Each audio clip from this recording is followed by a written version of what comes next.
ODA content accessible for ODA government, the NCERT textbooks from grade 1 to 10. Before that, we'll be talking about who we are, who Vision Empower is, the problems, the challenges they face in the current markets, and how they are tackling those challenges. Now, then we're going to talk about who Continual Engine is, our products and solutions, a couple of demos of our products, and then we can move on to the case study. So I'm just going to hand it over to Sylvia. Hi, so very happy to be here and very happy to be with all of you here today. So I think this is something not new at all to everybody. Is it okay if I stand? I think I'm more comfortable. Yeah. So I think this is something that this problem statement is something that all of you have seen, and many of you who deal with visual impairment and people and students with visual impairment would know of these already. So India houses 1/3 of the visually impaired population, and there's only 68% of the children of this whole population are actually in schools. And the majority of the students, as all of you might know, are not allowed to study maths and science and any of the STEM subjects post 7th standard. And this is primarily because of the reason that these subjects are so visual, and hence, without the accessible material that's needed for these subjects to be made available to these children and these concepts to be made available to these children, these subjects are just not taught. So in most of the schools for the blind, if you go today, you will find that there are no science textbooks, there are no maths textbooks of any kind. If there are textbooks at all, the Braille textbooks themselves are not there. But even if you do find, you will never find a maths or a science textbook. So that's a huge issue in the whole. So Vision Empower, our whole vision is about making STEM education accessible for the visual impairment children, and the idea behind it is that it should be equitable.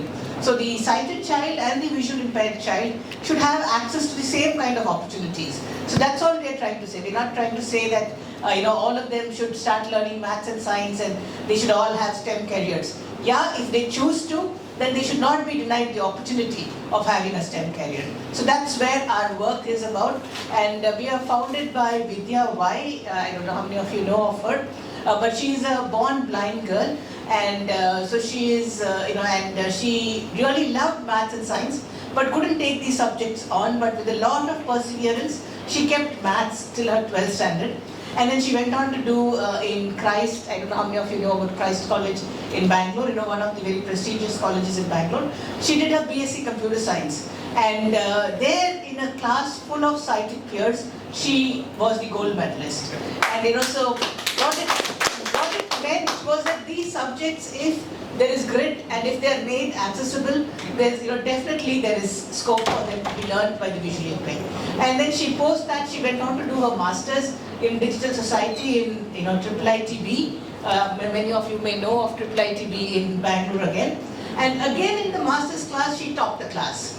Yeah, so then that really went on to prove, and in her mind, this whole myth that maths and science is not for the visually impaired, that broke. And then she said, I want to do something for all the other children who can have STEM careers. And if they want to have a STEM career, then we need to make sure that they have it. So that's really the goal of our mission. And we do it in the ecosystem. So we want to do it in the educational ecosystem itself. So we want to work with schools for the blind. We want to work with the system and get the teachers and students in the system to understand these concepts. So that's where most of our work is. This is really our model of work. So everything is research driven. We believe that research will play a very, very big role in making sure the right way of teaching is actually happening and it is reaching the students. So one of the big things that we look at is the curriculum and the pedagogies. So basically, if you look at any textbook, there's so many pictures. Everybody knows that a picture speaks 1,000 words, and hence most of our textbooks have gone to the other end, where there is so many pictures. Especially if you take the books for the smaller children, the first, second, and third, it is just filled with notebooks, with pictures. And these would say that look around you and see the beautiful garden outside, and so those are the kind of pictures that you see. And so making that whole thing, making a curriculum which will be accessible, which will be able to teach the blind and the visually impaired child the same thing, is very critical. So there's a lot of concentration on that. And as all of you know, the visually impaired actually see through their hands, right, through their fingers, their fingertips. So they read braille through their fingertips, and whatever they feel, the tactile that they feel, that's how they see the world. So it's very, very important that the right kind of educational aids is provided to these children to be able to learn these concepts. 3D models, 2D models from that, and then going on to the tactile diagrams and the braille books. So all these form a very, very important part of the educational aids that needs to be provided to schools. The second very important work that we do is in strengthening the education system. What we mean by this is teachers, right? So teachers have to be strengthened. So we have a double whammy problem in the school for the visually impaired, because many of the teachers themselves are visually impaired. So it's like the blind leading the blind in a literal manner, and that becomes very, very difficult if these are again maths and science subjects which the visually impaired teachers have themselves not studied, and then they are forced to teach these subjects to the visually impaired children. So this is a huge problem. So strengthening the teachers with these concepts is very, very critical. So first, making them understand the maths and science concepts through a lot of experimental activities, through different ways of teaching. So a lot of experiment is done through games. We teach many of these to the children and the teachers. So a lot of work happens on that in strengthening the education system. We also work with a lot of B.Ed teachers who are just going to join the workforce, and we work with them to teach these maths and science concepts and how they can be taught to the children. And finally, the ecosystem itself. I think all of us here need to first understand and appreciate how the visually impaired child learns, and then be able to contribute to that learning. So that's the way that we work, and the whole thing is supported by the assistive technologies that we work with. So there are some of, we have a technology arm called Wemby Technologies, and they have a few devices like a braille reader, they have a tactile diagram reader and things like that. So those are some of the things that we work with. We also work with everybody that's already there in the system, like Continual Engine for the remediation of some of the ORIA books. They have been a big help. We work with Raise Line Foundations. Again, they have been a big help in a lot of other technologies. We work with IIT Madras for some of the technologies that you all are working with. So there's a lot of technologies that is right at the bottom. And we have our own learning management system called Suboda, which is also something that we work with. Yeah, so this is current. This is actually my last slide, and this is about where we are today. So we started about 6 years back. Yesterday was our sixth anniversary of our foundation. So today we started with one school in Bangalore. We are in about 120 schools as we speak today. And we started with one state, and today we are in 14 states. So that's been the journey of Vision Empower. And a lot of it has been achieved with government, and with the government helping us actually through approvals to reach these schools. So I'm going to specifically talk about, we are here to actually listen to Continual Engine and to hear about the products that they have and understand how these products really help the visually impaired child with the books and what needs to be done there. So if you look at the real problem statement that we had with respect to books, one was the availability and accessibility of the braille books themselves. And then I'm not sure, we don't have our book, our textbook here, but just a couple of chapters of braille, the textbook would be a huge bound book. So just taking this to people and getting the children to use the books is another huge problem. Bulky and hindering in portability, and in native languages, right? Everybody has their own native language. They want to read braille in their native language. So getting all that existing content onto native language was again a very big issue. So these were some of the big issues that we were facing. Yeah, today, all of us know that there is audio books and there is a lot of work going on in audio, but still we are, from Vision Empower's perspective, we still feel that braille is still critical, and we would like people to learn braille because some of the spelling skills and some of the reading skills are much better through braille. Yeah. Shubam, you want to get started? Thanks, Sylvia. Thank you. And I forgot to mention, so we met the team of Vision Empower last year here at Empower. So this is because of the Empower and the whole team that we are able to present and collaborate with each other for a greater initiative. So thanks a lot, and we are one of the success stories of Empower 2022. So I'm just going to quickly talk about who Continual Engine is. So we are an award-winning organization.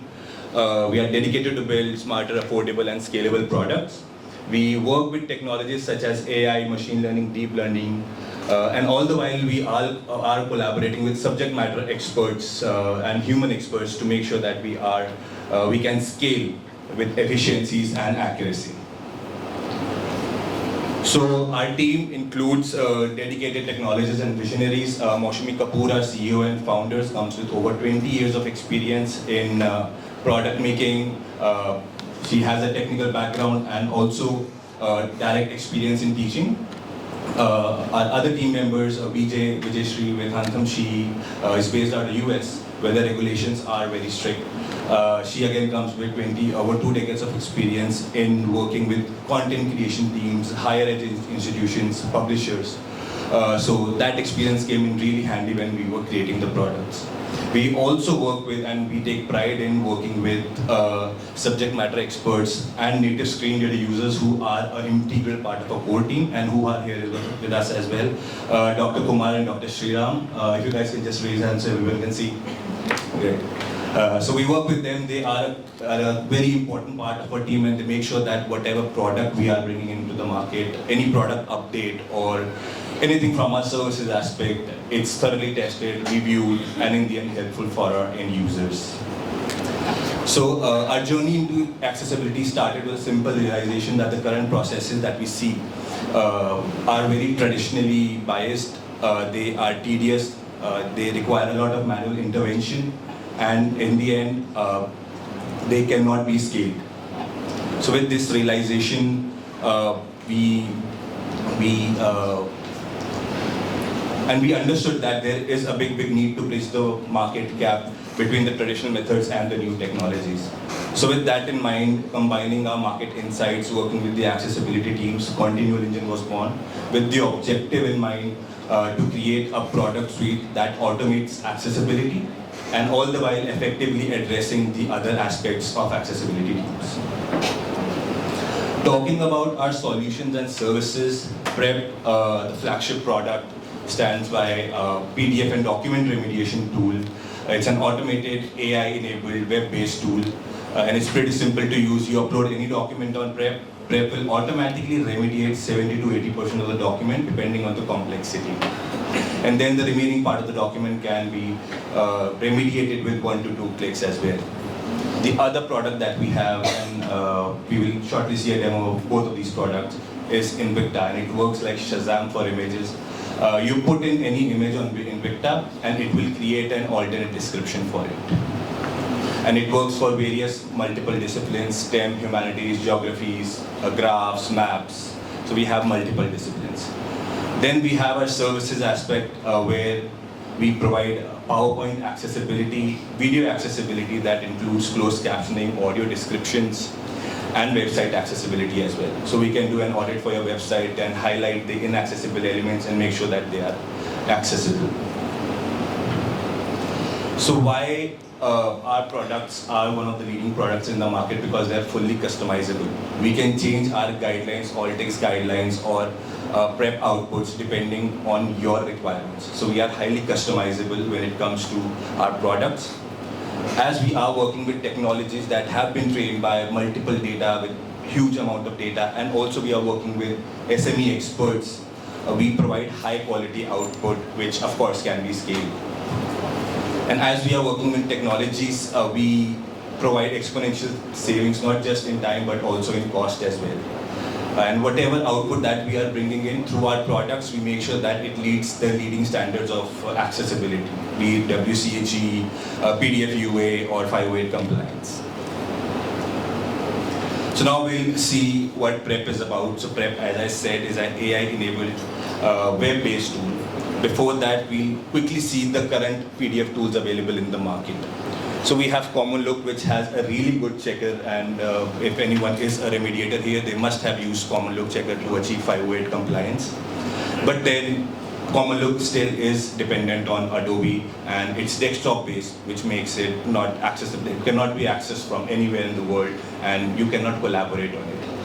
Then we have Adobe, which is the populous tool in the market, which again is a good tool if you are a remediation expert, but if you are a beginner in remediation, this might not be an ideal tool for you because it has a very complex interface. It does not have automated tagging, and then the processes are also time consuming. And then we have Equidox, which is AI-based tool, but then it is a web-based UI. It has zone sensitivities, but it misses out on certain features such as it does not have HTML based. It has a very basic accessibility checker, and it has a really high learning curve as well. So why Prep and why the features of Prep stands out from its competitors is because it has an inbuilt versatile accessibility checker which checks against the leading guidelines. It handles STEM documents. We have enabled the other product, Invicta's API into Prep to make sure that we can automatically generate all text for STEM content. You can export your documents in PDF, Word, HTML or DocX formats. We do have an OCR as well in Prep, so you can easily work with scanned documents as well, be it a handwritten document or a bad scanned document. And then the automated tagging features. You can tag complex structure which are commonly found in each and every PDF, tables, list, table of contents with 1 to 2 clicks. So how do you use Prep? How does a user use Prep? So it's 3 simple steps. You upload the document, you review and modify the tags, and you export the document. But what Prep is doing the majority of the work, it runs its AI algorithm to tag the document, tag the untagged elements with 1 to 2 clicks, runs the proprietary checker to make sure that it is compliant against the leading standards, and then converts the document into your desired format. So now we'll quickly move on to the demo of Prep.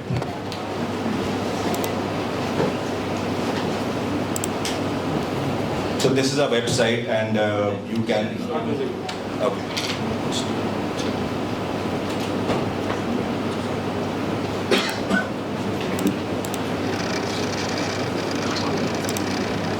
Yeah. So this is the Prep website. You have a login here. One thing is that accessibility add-in is there on the website. If you go to this, on the right, what you see. Yeah. That is not liked by the community. So that is one thing we should look into that and try to make the website accessible without any plugins. So that I see. So yeah, that is what we are currently doing. So Yeah. please look into it. Yes, sure, of course. Not a separate plugin. Got it. Okay. Thanks.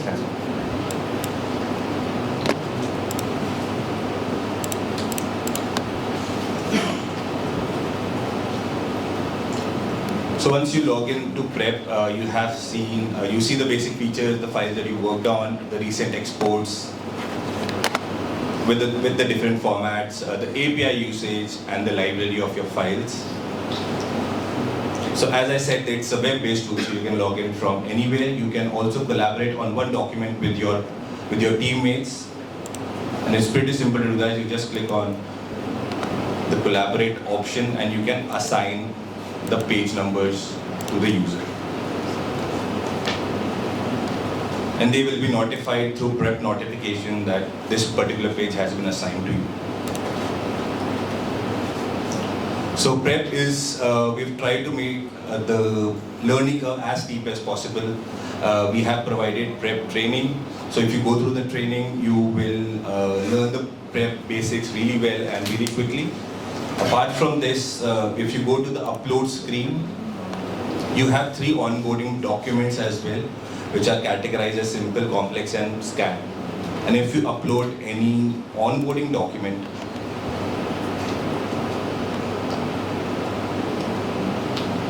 you will get a tour guide. And if you follow this tour guide, you will be able to remediate this particular document completely. So for any user who is logging into prep, learning the basics of prep is really simple and really fast. So I've just closed the tour guide, and as you can see, prep has done one layer of tagging for me. But now, as a user, I just have to see if the tagging done by prep is correct or not. As you can see, this is tagged as H2, whereas it should be H1, heading 1. So I'm just going to change the tag type to heading 1. This has been tagged as P, which is paragraph, and I'm just going to change it to heading 2. So changing the tag type is also pretty simple. You can select it from the drop down, or you see a letter or a number in the parenthesis, and this is the shortcut of that particular tag.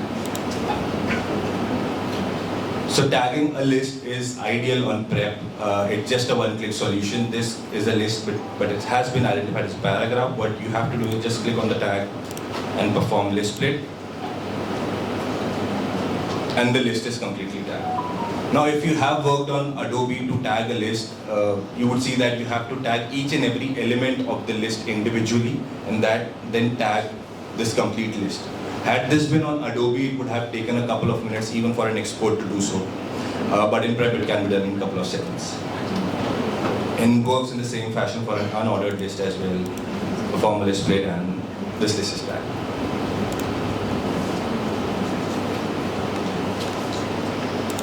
And it works the same way if you have to tag a nested list as well. It's just another one-click solution, and the list is tagged, and it has also been color-coded so you can visually see the different layers in the list. This is tagged as paragraph. So I'm just going to use the keyboard shortcut to. So does this interface is only accessible for? Not yet. Not yet. The dashboard of prep is, the remediation screen is not, and we are trying to figure out that person with visual disability, if something has not been tagged on prep, how would a person identify where the content is and tag it? So that's the issue in making the prep remediation screen accessible. Is how one more thing I would like yeah. that which are the areas which the accessibility check won't cover? Can you just give us one or two example that this automated solution will not cover some of the areas? If you mentioned 70% they will cover, right? Yeah. So which are the areas that remaining 30, what or two things can you explain? So if it's a scanned document, if it's not a good scanned document, so there could be some content that is not accurate or that is not bold or very light. So that can be missed by the OCR and that cannot be done. Yeah. Also, right, yeah, and footnotes pages, sometimes they can be missed again. So these are the areas that you have to see. So for that to evaluate that, there need to be an expert who knows the same thing, right? Correct.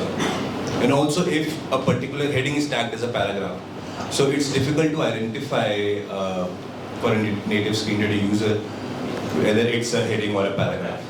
Correct. So that's the thing that we are trying to tackle at the moment. But prep screen, dashboard and remediation screen are navigable, but they're not accessible. Correct. And the accuracy of the alt text is how it is? Our alt text is pretty accurate. When it comes to math and chemistry subjects, we have integrated the APIs into prep, so they are very accurate. We are working on other accuracies and other STEM subjects as well, and we would shortly see a demo of that product as well in Victor, where you can ask your technical questions. So tagging a table is again it's not a one-click solution, but it is a two-click solution where you run a detect cell on a table.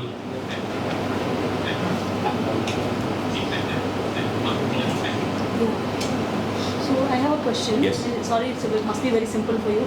I want to know what's the difference between list that we are doing versus how the screen reader sees it as a paragraph. Why is it important to make it as a? Okay. Because Okay.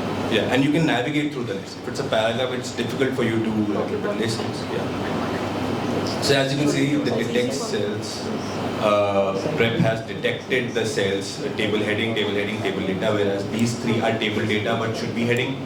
So I'm just going to quickly change it to table header. Now once you are satisfied with the table, the detection of the cells, you just select all the cells and generate the table. Again, if this table was on Adobe, you have to tag each and every element, each and every data cell of this table and then tag them as a complete table, whereas just two click solution here. So I think I'm done with the tagging of this PDF. I'm just going to run the checker on it. You can check the document two ways, either the page that is currently on the screen or the document as a whole. Just going to run the document checker. So it says table does not contain summary. This is what we have in our.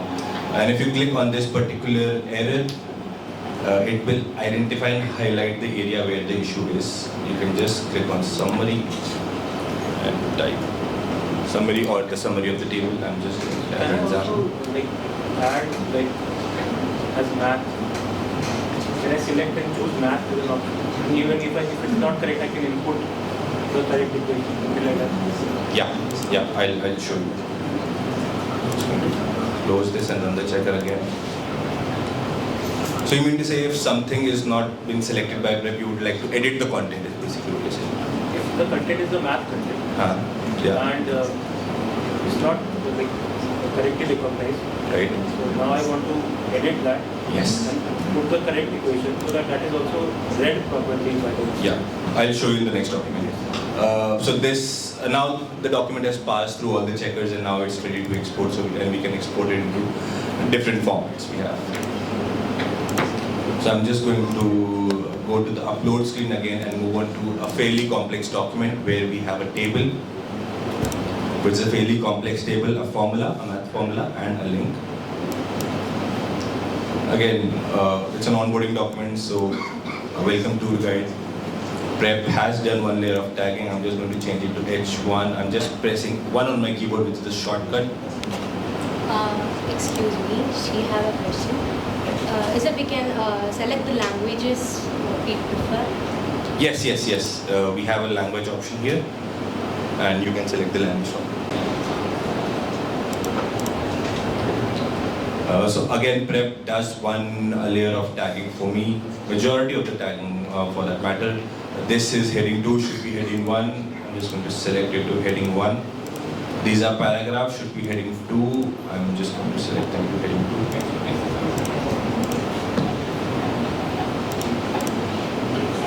And then all of these are correctly identified, tagged as paragraph. This is heading 1. So these are footnotes. I do not really need it to tag anything as an artifact on Prep. You can simply go to delete tag. We provide two options if you want to delete it, delete tag or delete and propagate. So if I click on delete and propagate, so this particular area that I have selected will be deleted from this page and all the other subsequent pages. So if there are page numbers or any footnotes that you like to delete from every page, you can do that with this option. So now we'll quickly see the preview of this page. So as you can see, this has been correctly OCR'd. Moving on. So I can see this fill, the signature of fill has not been correctly identified by the OCR, and I would like to change it. So you quickly go to the preview tag.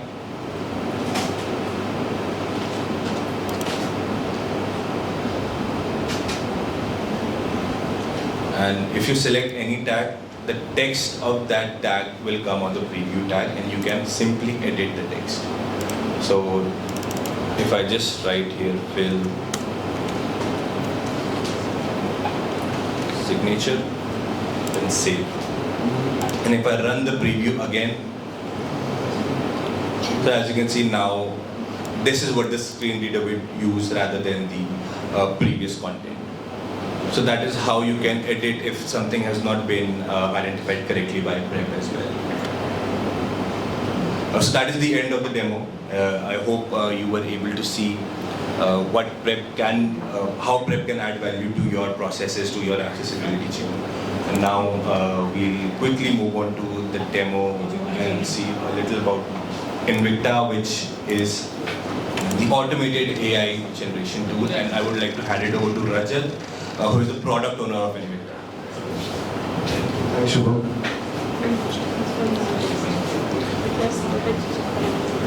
Hello everyone, good evening.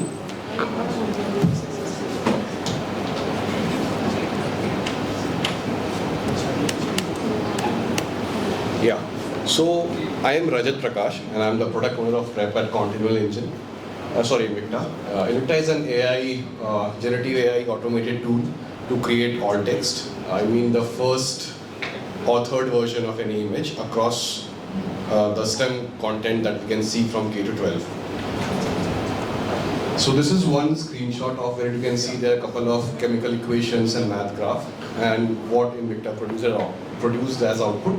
I'll walk into each category in detail in my demo.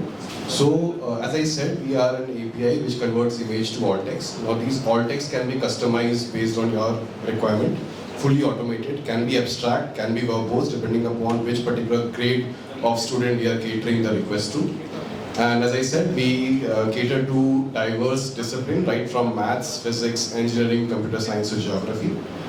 Also, Invicta, apart from being an API, we have services wherein we use our APIs internally to deliver alt text. Therein we have experts in loop, which manually, I would say, quality checks all the alt text that goes output from our services route.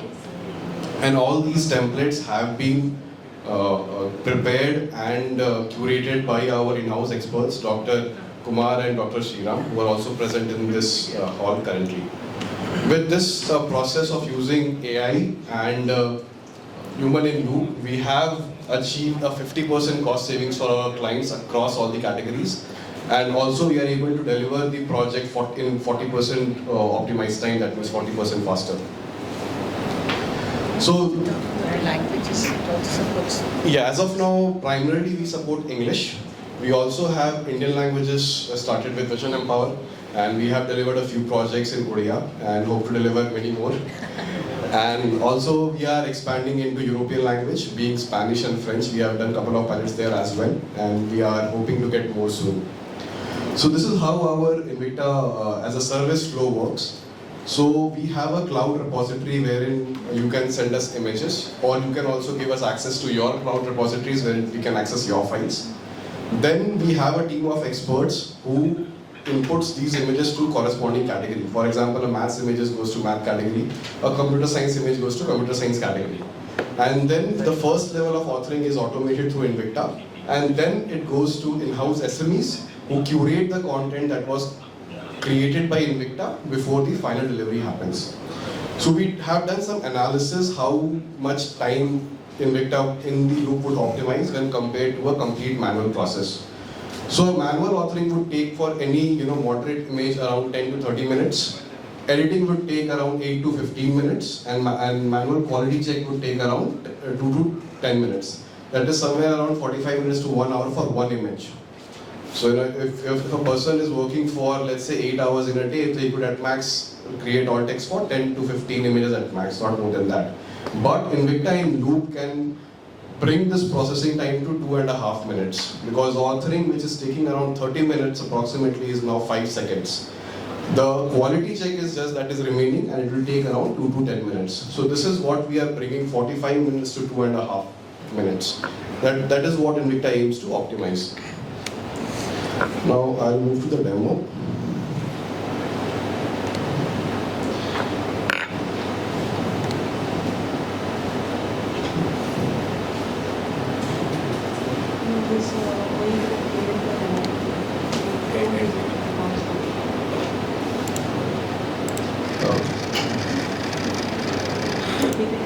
Thank you.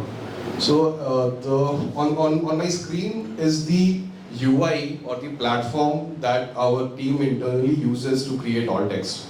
So this is the dashboard wherein you can see on my screen is different disciplines: mathematics, chemistry, table, engineering, physics, computer science, humanities, geography, and statistics. So these are the various disciplines that Invicta currently caters to. And inside these disciplines, what we call as domain, we have different verticals. For example, under Mathematics, as of now, we can support math equation, graphs, geometry, number lines, MathML, pie chart, and Venn diagrams. We keep on optimizing our APIs and adding new categories and new verticals to these categories as well. So how does this particular platform operate? So we accept PNG, JPEGs, .ai, .tif, any sort of images as input. So what a person has to do is click on upload button, and I'll select a few math equations. So I'll go to math equations. I have a few images for demo. I click on open and I click on generate. So yeah, okay, in like a couple of seconds I have the output for math equation as well. So on my screen is a first equation, that is a math equation which has a square root and a fraction. So this is what the alt text is, and I'll use the default function to read it aloud. I think I can.